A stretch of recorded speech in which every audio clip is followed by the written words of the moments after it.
اللہ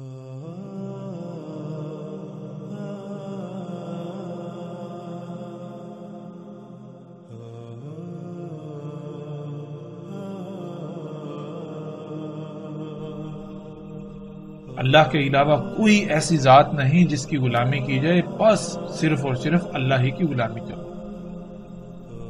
اللہ سبحانہ وتعالیٰ نے کیوں صرف اور صرف اپنی ہی غلامی کا حکم دیا؟ اس کا جواب بھی اللہ سبحانہ وتعالیٰ اس آیت میں دے دیتے ہیں۔ اللہ سبحانہ وتعالیٰ کہتے ہیں کہ اگر ہوتے یا اگر تھے، یہاں ماضی کا صیغہ ہے، اللہ سبحانہ وتعالیٰ بنیادی طور پر یہ کہہ رہے ہیں کہ آسمانوں اور زمینوں میں تھے اللہ کے علاوہ اور الہ، یعنی کہ اللہ کے علاوہ اوروں کی بات مانی گئی، اوروں کی غلامی کی گئی، اس وجہ سے کائنات میں سب کچھ درہم برہم ہو گیا۔ قرآن کا اسلوب ایسا ہے گویا کہ ہم نے ماضی میں کچھ کیا تو ہمیں وہ بتایا جا رہا ہے، لیکن جب ہم قرآن کا ترجمہ کرتے ہیں، قرآن کو پڑھتے ہیں، تو ہم چونکہ اس دور میں اس وقت میں موجود ہیں تو ہم ماضی کے بجائے حال کو لیتے ہیں، تو اس کے مطابق ہم ترجمہ کرتے ہیں، اس کے مطابق ہم قرآن کو لیتے ہیں۔ لیکن قرآن میں اللہ سبحانہ وتعالیٰ نے ماضی کا صیغہ استعمال کر کے پہلے ہی یہ خبریں دے دی کہ ایسا سب کچھ ہو چکا۔ اگر تمہیں روکا گیا اللہ کے علاوہ اوروں کو الہ بنانے سے تو تم نہیں رکے، تم نے اوروں کو الہ بنایا، یعنی کہ تم اوروں کو الہ بناؤ گے تو پھر اس کا انجام کیا ہوگا؟ اس آیت میں اللہ سبحانہ وتعالیٰ نے وہ بالکل واضح کر دیا۔ اگر تھے آسمانوں اور زمینوں میں الہ اللہ کے علاوہ تو سب کچھ درہم برہم ہو جاتا، ہر طرف تباہیاں ہو جاتی، ہر مخلوق میں خرابیاں ہو جاتی، تمام مخلوقات میں خرابیاں ہو جاتی، ہر طرف فساد ہو جاتا۔ بس اللہ پاک ہے، اللہ رب ہے عرش کا، اور اللہ پاک ہے اس سے جو کچھ تم کر رہے ہو۔ یعنی اللہ سبحانہ وتعالیٰ نے یہ کہا، اللہ سبحانہ وتعالیٰ یہ کہہ رہے ہیں کہ اللہ سبحانہ وتعالیٰ نے اس کائنات کو خلق کیا تو اس کائنات کے نظام کے چلانے کی جو صلاحیت ہے، جو اہلیت ہے، وہ بھی صرف اور صرف اللہ کے لیے ہے۔ اللہ کے علاوہ کوئی بھی ایسا نہیں ہے کہ جو اس کائنات کا نظام چلا سکے۔ جس کی مرضی سے کائنات میں کچھ ہو سکے تو کائنات ٹھیک رہے، ایسا کوئی بھی نہیں سوائے اللہ کے۔ تو جو کچھ بھی تم کر رہے ہو، جو اعمال، جو کرتوت تم کر رہے ہو، جو حکم تم دوسری مخلوقات کو دے رہے ہو، جو کچھ تم دوسری مخلوقات کو کرنے پر مجبور کر رہے ہو، اللہ نے اس کا حکم نہیں دیا، اللہ اس سے پاک ہے۔ یہ سب کچھ اللہ کے حکم، اللہ کی مرضی کے خلاف ہو رہا ہے، تم خلاف کر رہے ہو۔ تو اللہ سبحانہ وتعالیٰ نے بالکل واضح کر دیا کہ اگر ہوتے آسمانوں اور زمینوں میں اللہ کے علاوہ اور الہ تو کیا ہو جاتا؟ تو فساد ہو جاتا۔ اس لیے اللہ سبحانہ وتعالیٰ نے کہا تھا کہ اللہ کے علاوہ اور کوئی الہ نہیں، اس لیے صرف اور صرف میری ہی غلامی کرو۔ تو آج ہم دیکھتے ہیں کہ آج کیا انسان اللہ کی غلامی کر رہے ہیں یا اللہ کے علاوہ اوروں کی غلامی کر رہے ہیں؟ اگر ہم تھوڑا سا غور و فکر کریں، اپنے ارد گرد نگاہ دوڑائیں، اپنے ہی گریبان میں جھانکیں تو حق ہمارے اوپر بالکل کھل کر واضح ہو جائے گا۔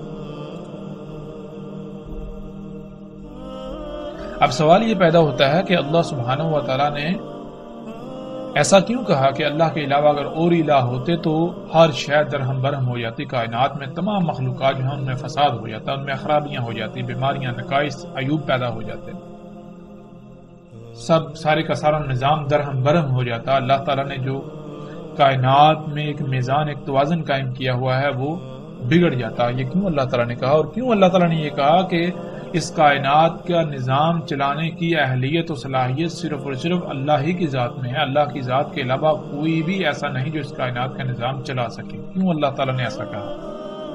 اور جو کچھ تم کر رہے ہو اللہ تعالیٰ اس سے پاک ہے، یعنی کہ یہ اللہ کی مرضی کے خلاف ہو رہا ہے، اللہ تعالیٰ ایسا نہیں چاہتا، تم اللہ کے مقابلے پر الہ بنے ہوئے ہو۔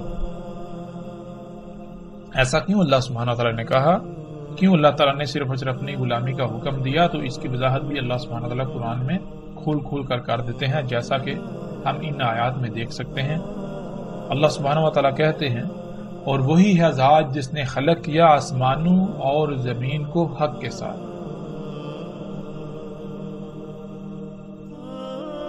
کیا نہیں دیکھا کہ اللہ نے خلق کیا آسمانوں اور زمین کو حق کے ساتھ؟ اور نہیں خلق کیا ہم نے آسمانوں اور زمین کو اور جو کچھ بھی ان کے درمیان ہے مگر حق کے ساتھ۔ خلق کیا اللہ نے آسمانوں اور زمین کو حق کے ساتھ،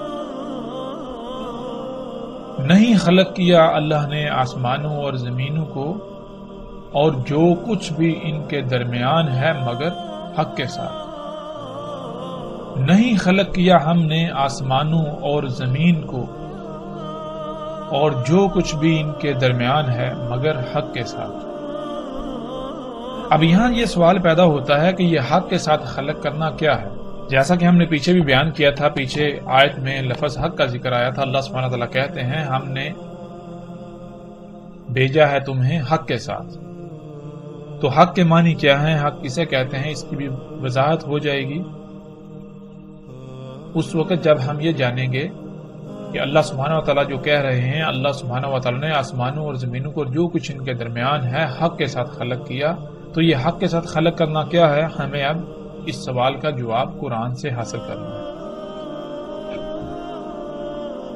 قرآن اللہ کا کلام ہے، ایسا ہرگز نہیں ہے کہ ہم اللہ سبحانہ وتعالیٰ سے یہ سوال کریں اور اللہ سبحانہ وتعالیٰ اپنے اس کلام کے ذریعے ہمارے اس سوال کا جواب نہ دیں، ایسا ممکن نہیں ہے۔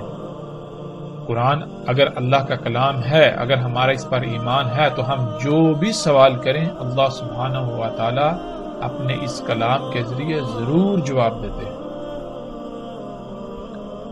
تو اب ہم قرآن سے، اللہ کے کلام سے یہ سوال کرتے ہیں، اللہ سبحانہ وتعالیٰ سے یہ سوال کرتے ہیں کہ اے اللہ، یہ حق کے ساتھ خلق کرنا کیا ہے؟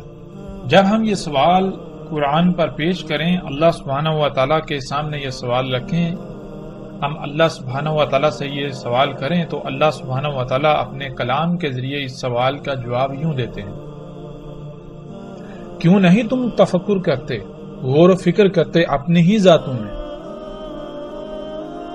نہیں خلق کیا اللہ نے آسمانوں اور زمینوں کو اور جو کچھ بھی ان کے درمیان ہے مگر حق کے ساتھ،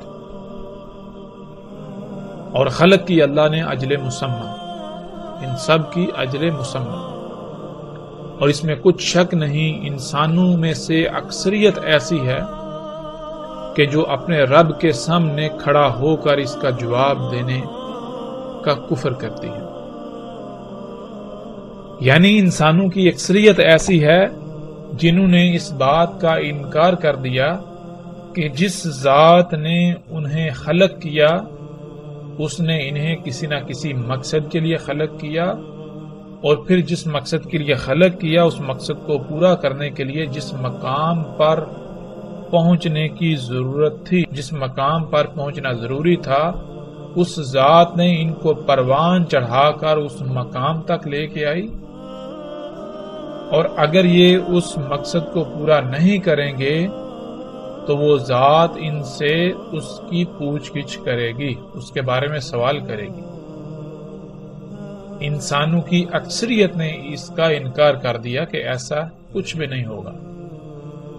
تو انسانوں کی اکثریت کا یہ انکار کیا زبان سے ہے یا پھر اعمال سے ہے؟ تو اللہ سبحانہ وتعالیٰ قرآن میں بار بار واضح کرتے ہیں کہ اللہ سبحانہ وتعالیٰ زبان نہیں اعمال کی بات کرتے ہیں، قرآن اعمال کی بات کرتا ہے۔ زبان سے انسانوں میں سے شاید ہی کوئی ایسا ہو کہ جو یہ کہے ہمیں جو ہے وہ حساب کتاب نہیں دینا پڑے گا، ہمیں اس ذات کے سامنے کھڑا نہیں ہونا پڑے گا۔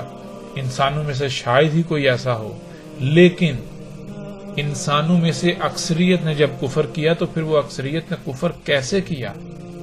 وہ کفر ہے اعمال کا، یعنی کہ جس چیز سے، جس شے سے اللہ نے روکا، انسان زبان سے تو کہتے ہیں ٹھیک ہے ٹھیک ہے، لیکن عملاً وہ انہی اعمال کو کر رہے ہیں، یہ ہے کفر کرنا۔ لیکن یہاں جو ہمارا سوال تھا، ہمیں اس سوال کا جواب چاہیے۔ ہمارا سوال تو یہ تھا کہ اللہ سبحانہ وتعالیٰ نے یہ کہا کہ اللہ کے علاوہ کوئی بھی ایسی ذات نہیں جس کی غلامی کی جائے۔ کیوں؟ اس کی وجہ یہ ہے کہ اللہ سبحانہ تعالیٰ نے کہا کہ آسمانوں اور زمینوں میں اگر اللہ کے علاوہ کسی کی غلامی کی جائے گی تو سب کچھ درہم برہم ہو جائے گا، کیونکہ اللہ سبحانہ و تعالیٰ نے آسمانوں اور زمینوں اور جو کچھ ان کے درمیان ہے سب کچھ حق کے ساتھ خلق کیا۔ تو اللہ سبحانہ و تعالیٰ نے آسمانوں اور زمینوں اور جو کچھ ان کے درمیان ہے ان کو حق کے ساتھ خلق کیا۔ اس کا مطلب کیا ہے؟ حق کے ساتھ خلق کرنا کیا ہے؟ تو اس کا جواب اللہ سبحانہ و تعالیٰ دیتے ہیں ہمیں اس آیت میں، کیوں نہیں تم غور و فکر کرتے، کیوں نہیں تفکر کرتے تم اپنی ہی ذاتوں میں؟ نہیں خلق کیا اللہ نے آسمانوں کو اور زمینوں کو اور جو کچھ بھی ان کے درمیان ہے مگر حق کے ساتھ، اور خلق کی اللہ نے ان سب کی اجل مسمى، اور اس میں کچھ شک نہیں اکثریت انسانوں سے ایسی ہے جو اپنے رب کے سامنے کھڑے ہو کر حساب کتاب دینے کا کفر کرتی ہے۔ یعنی اللہ سبحانہ و تعالیٰ نے اس آیت میں بالکل واضح کر دیا، اللہ سبحانہ و تعالیٰ نے اس آیت میں ہمیں کھول کر جواب دے دیا کہ آسمانوں اور زمینوں اور جو کچھ ان کے درمیان ہے سب کا حق کے ساتھ خلق کرنا کیا ہے۔ اس کا جواب اللہ سبحانہ و تعالیٰ نے اس آیت کے پہلے حصے میں دے دیا۔ اللہ سبحانہ و تعالیٰ کہتے ہیں کہ کیوں نہیں تم غور و فکر کرتے، کیوں نہیں تم تفکر کرتے اپنی ہی ذاتوں میں؟ یعنی کہ جب ہم اپنی ہی ذاتوں میں غور و فکر کریں گے تو ہم پر یہ بات بالکل کھل کر واضح ہو جائے گی کہ آسمانوں اور زمینوں کا اور جو کچھ ان کے درمیان ہے سب کا حق کے ساتھ خلق کرنا کیا ہے، اور جو اللہ سبحانہ و تعالیٰ نے ان کی اجل مسمى خلق کی وہ اجل مسمى کیا ہے۔ اور پھر ہمارے اوپر یہ بات بھی واضح ہو جائے گی کہ اللہ سبحانہ و تعالیٰ نے کیوں صرف اور صرف اپنی ہی غلامی کا حکم دیا، اور کیوں اللہ سبحانہ و تعالیٰ نے کہا کہ اللہ کے علاوہ اگر کسی کی غلامی کی جائے گی تو کائنات میں فسادت، ہر طرف فساد ہو جائے گا، درہم برہم تمام مخلوقات میں خرابیاں ہو جائیں گی۔ کیوں اللہ سبحانہ و تعالیٰ نے یہ کہا کہ اس کائنات کا نظام صرف اور صرف اللہ سبحانہ و تعالیٰ کی ذات ہی چلا سکتی ہے، اس کے علاوہ دوسرے کسی میں یہ اہلیت و صلاحیت نہیں کہ وہ اس کائنات کا نظام چلا سکے، یا پھر اللہ کے علاوہ اگر کسی کی ایک رائے برابر بھی بات مانی جائے اس کائنات میں، کسی کی مرضی کے مطابق اس کائنات میں رائے برابر بھی عمل کیا جائے تو یہ کائنات ٹھیک رہے، ایسا ہرگز نہیں۔ اگر اس کائنات میں اللہ سبحانہ و تعالیٰ کے علاوہ کسی کی مرضی کے مطابق ایک رائے برابر بھی عمل کیا گیا تو اس سے کائنات میں فساد ہوگا۔ تو ناظرین، اب سب سے پہلے ہمیں اپنی ہی ذاتوں میں غور و فکر کرنا ہے۔ جب ہم اپنی ہی ذاتوں میں غور و فکر کریں گے تو حق کھل کر ہمارے سامنے آ جائے گا۔ جب ہم اپنی ہی ذاتوں میں غور و فکر کریں تو جو سب سے پہلی بات ہمارے سامنے آتی ہے وہ یہ کہ ہمارا جسم دو حصوں پر مشتمل ہے۔ ہمارے جسم کے دو پہلو ہیں، ایک پہلو ظاہری اور ایک پہلو باطنی جو کہ پوشیدہ ہے۔ دوسرا، ہمارا جسم لا تعداد اعضاء کا مجموعہ ہے، اور دوسری بات یہ کہ ہمارا جسم کئی اعضاء کا مجموعہ ہے۔ ان میں کچھ اعضاء تو ایسے ہیں جو ہمارے جسم کے ظاہری پہلو کا حصہ ہیں، اور کچھ تو ایسے ہیں جو ہمارے جسم کے باطنی یعنی جو پوشیدہ ہے اس کا حصہ ہے۔ جو جسم ہمارا ظاہری ہے، یعنی ہمارے جسم کا جو پہلو ظاہری ہے، اس میں جو اعضاء آتے ہیں ان میں ہاتھ، پاؤں، ناک، کان، سر، بال، ٹانگیں، گھٹنے، کھال، یہ تمام کے تمام حصے جو ہیں یہ ظاہری پہلو میں آتے ہیں۔ پھر ہم دیکھتے ہیں کہ صرف اور صرف یہ جو ظاہری حصے ہیں، ظاہری اعضاء ہیں، پورا مکمل جسم صرف اور صرف یہ نہیں ہے، بلکہ اس کے برعکس ہمارے جسم کا ایک باطنی پہلو بھی ہے، جس میں ہمارے دل، گردے، پھیپھڑے، خون، انتڑیاں اور ان سمیت کئی اعضاء آتے ہیں۔ پھر ناظرین جیسے جیسے ہم غور و فکر کریں تو ہم پر مزید جو بات واضح ہوتی ہے وہ یہ کہ ان تمام اعضاء کا کوئی نہ کوئی مقصد ہے، یعنی ان سب اعضاء کو کسی نہ کسی مقصد کے لیے خلق کیا گیا۔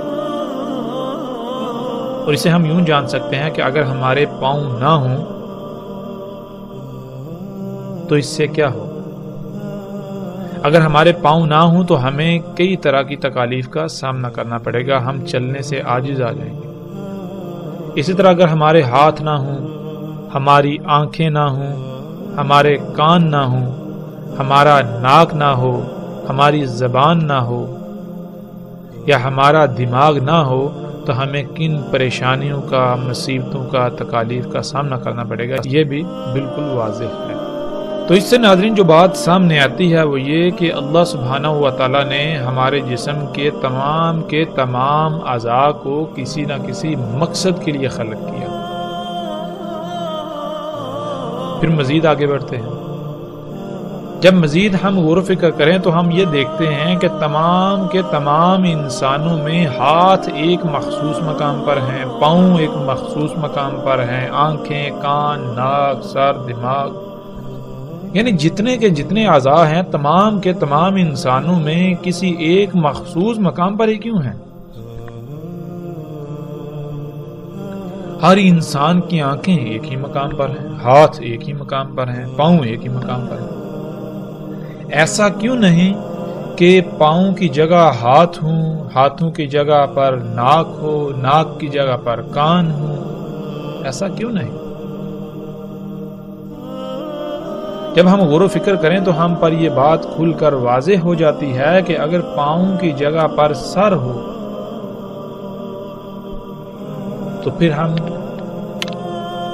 زندہ نہیں رہ سکتے، پھر ہمیں تکالیف کا سامنا کرنا پڑے گا۔ سر کو جس مقصد کے لیے خلق کیا گیا وہ مقصد صرف اور صرف اسی وقت پورا ہو سکتا ہے، سر اس مقصد کو تب ہی پورا کر سکتا ہے جب وہ اس مقام پر ہوگا جس مقام پر قائم ہو کر اس مقصد کو پورا کر سکتا ہے جو مقام سر کا ہے۔ اسی طرح جب تک پاؤں اپنے مقام پر نہیں رہیں گے تب تک وہ اپنا مقصد پورا نہیں کر سکتے۔ یعنی جیسے ہم نے غور و فکر کیا تو یہ بات بھی ہم پر بالکل کھل کر واضح ہو گئی کہ اللہ سبحانہ و تعالی نے نہ صرف ہمارے تمام کے تمام اعضاء کو خلق کیا بلکہ ان کو خلق کر کے جو ان کا مقام تھا ہر ایک کو ان کے مقام پر قائم کیا۔ جب تک یہ اپنے اپنے مقام پر قائم رہیں گے تب تک یہ اپنی اپنی ذمہ داری ادا کر سکیں گے، تب تک یہ اس مقصد کو پورا کر سکیں گے جس مقصد کے لیے انہیں خلق کیا گیا۔ بالکل اسی طرح ناظرین جو ہمارے جسم کے پوشیدہ پہلو میں اعضاء ہیں جیسے دل، گردے، پھیپھڑے، دماغ، خون، انتڑیاں، ان سمیت جتنے بھی باقی اعضاء ہیں وہ سب کے سب بھی اپنے اپنے مقام پر رہتے ہوئے اپنی اپنی ذمہ داری ادا کر رہے ہیں۔ کوئی دوسرے کے مقام پر رہ کر اپنی ذمہ داری ادا نہیں کر سکتا، اپنی ذمہ داری پوری نہیں کر سکتا۔ پھر جیسے جیسے مزید ہم غور و فکر کرتے چلے جائیں تو ہم پر یہ بات بھی واضح ہوتی ہے کہ جیسے دل ہے اگر وہ اپنا کام کرنا چھوڑ دے تو جسم کی موت ہو جائے گی۔ یعنی جسم کے تمام اعضاء ایک دوسرے کے ساتھ ایسے مشروط ہیں، سب کا ایک دوسرے کے ساتھ ایسا تعلق قائم ہے کہ جب ایک اپنی ذمہ داری پوری کرے گا تو دوسرا عضو اپنی ذمہ داری پوری کر پائے گا۔ اگر کسی ایک عضو نے بھی اپنی ذمہ داری پوری کرنا ترک کر دی تو اس سے مشروط، اس سے متعلقہ جتنے بھی اعضاء ہیں وہ بھی اپنی ذمہ داری ترک کر دیں گے، وہ اپنی ذمہ داری پوری نہیں کر پائیں گے۔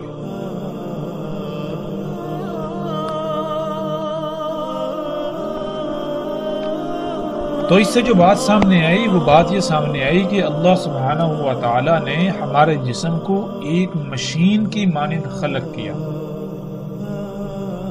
ہمارا جسم کئی اعضاء کا مجموعہ ہے، ہر عضو ایک پرزے کی مانند ہے، اور یہ تمام اعضاء ایک مشین کے پرزوں کی مانند اپنے اپنے مقام پر فٹ کر دیے گئے۔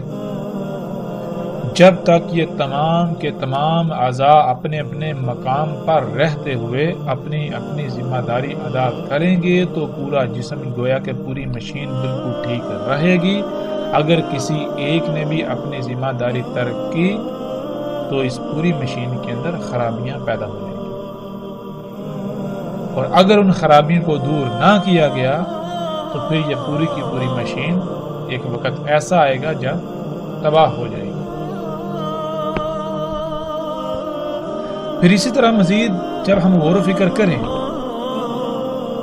جب ہم پر یہ بات واضح ہو گئی کہ تمام کی تمام مخلوقات یعنی ہمارے جسم کے تمام اعضاء جب تک اپنے اپنے مقام پر رہتے ہوئے اپنی اپنی ذمہ داری ادا کریں گے تو پورا جسم ٹھیک رہے گا، پورے جسم کا نظام ٹھیک رہے گا۔ جب بھی کسی ایک نے بھی اپنی ذمہ داری ترک کی یا لاپرواہی کی، کمی کی یا کوتاہی کی تو اس سے بھی اس جسم کے اوپر منفی اثرات مرتب ہوں گے۔ اب ناظرین، اس پورے جسم پر اللہ سبحانہ و تعالیٰ نے ہمیں اختیار دیا اور پھر ہم پر یہ بھی واضح کر دیا، جب ہم کچھ کھاتے ہیں تو ہمارے جسم کو توانائی حاصل ہوتی ہے۔ اگر ہم کچھ اچھا کھائیں گے تو ہمارا جسم جو ہے اس کو فائدے حاصل ہوں گے، وہ توانا ہوگا، مضبوط ہوگا، اسے قوت حاصل ہوگی۔ اور اگر ہم کچھ اچھا نہیں کھائیں گے، اگر ہم کچھ زہر آلود کھائیں گے تو اس سے ہمارا جسم کیا ہوگا؟ وہ لاغر ہوگا، مفلوج ہوگا، اس میں سستی پیدا ہوگی، کاہلی پیدا ہوگی۔ ہم جو کچھ بھی کھاتے ہیں، خواہ اس کی مقدار کم ہو یا زیادہ ہو، اس کا رد عمل ضرور مرتب ہوتا ہے۔ ہم جیسے ہی اپنے جسم میں گہرائی میں جا کر غور و فکر کریں گے تو ہمیں یہ بالکل واضح ہو جائے گا کہ اگر ہمارے جسم میں کوئی رائے برابر بھی عمل ہوتا ہے تو اس کا رد عمل ضرور ظاہر ہوتا ہے۔ اگر عمل اچھا ہوگا، مثبت ہوگا تو اس کا رد عمل مثبت سامنے آئے گا، اور اگر عمل جو ہے وہ منفی ہوگا تو اس کا رد عمل بھی منفی سامنے آئے گا۔ تو اللہ سبحانہ و تعالیٰ نے ہمارے جسم میں تمام اعضاء کو خلق کر کے ہر ان کو اپنے اپنے مقام پر رکھ دیا، یعنی کہ ایک بہترین توازن قائم کر دیا، جس کا اللہ سبحانہ و تعالیٰ سورہ رحمان میں بھی ذکر کرتے ہیں۔ اللہ سبحانہ و تعالیٰ کہتے ہیں اور وضع کر دیا میزان، یعنی توازن قائم کر دیا۔ جب ہم نے اپنی ہی ذات میں، اپنی ہی ذاتوں میں غور و فکر کیا تو ہمیں ہر لحاظ سے اللہ سبحانہ و تعالیٰ کا وضع کردہ میزان نظر آیا۔